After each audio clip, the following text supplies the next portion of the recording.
ও, আপনি এসেছেন? তারপর কি খবর বলুন? ও, আমি তো ভুলেই গেছিলাম। আপনি তো কথা বলতে আসেননি, আপনি তো শুধু দেখতে এসেছেন। যাক, পরিচয়টা সেরে ফেলাই ভালো।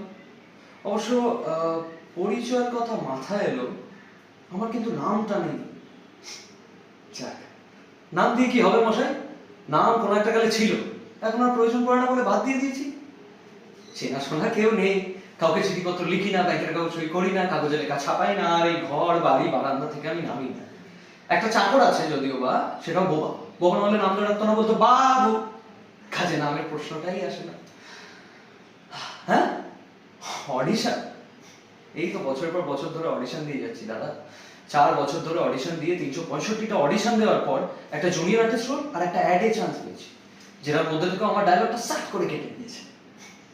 কেন, ওই যে আগে যেখানে তারপরেও অ্যাজ এ পার্সন আমি খুবই কনভিন্স আমি হিরো হব, হিরো।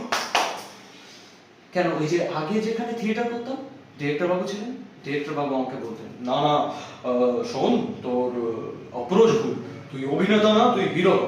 আরে কি করবো দাদা, ছোটবেলাতে বাংলাতে দেবজিৎ আর হিন্দিতে সালমান শাহরুখ থেকে বড় হয়েছি, তার মানে তো এই না যে আমার অ্যাপ্রোচটা ভুল, আমি আর্টটাকে কোনোভাবে মিস্টেক করে ফেলেছি এটা নিয়ে। আমিও খাটি দাদা, বাসে মেট্রোতে ট্রামে সব জায়গায় একই জিনিস চলে আমার মাথায়, অভিনয়।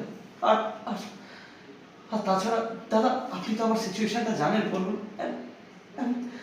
আপনি আমাকে বলেছেন যে, আপনি তো জানেন, বলুন, আমার জীবনে কি কি ঘটেছে। আপনি বলেছিলেন না যে যখন একটা মানুষ মারা যায়, সে আমাদের কনসিয়াস মাইন্ডে না, সাবকনসিয়াস মাইন্ডে আসে, দুঃখে খুশিতে বেদনায় স্বপ্নে। মাঝে মাঝে তারা আমাদের কিছু ইঙ্গিত দিতেছে, কিছু বোঝাতে চায়। কখনো বা সেটা আমরা বুঝি, কখনো বা বুঝি না।